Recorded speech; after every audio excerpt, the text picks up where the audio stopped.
মন্দির, দেখতে থাকুন। আমি ভিতরে প্রবেশ করছি, দেখতে থাকুন।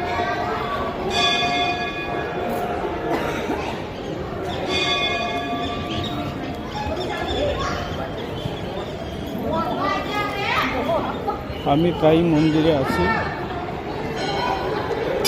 এবং সাথে সাথে আপনাদেরও দেখাবার চেষ্টা করছি। মন্দির দেখতে থাকুন।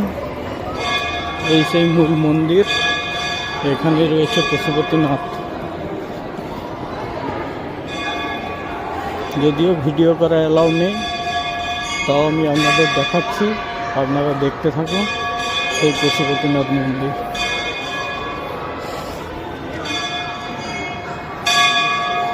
এই সেই মূল মন্দির, দেখতে থাকুন। এখানে রয়েছে পশুপতিনাথ।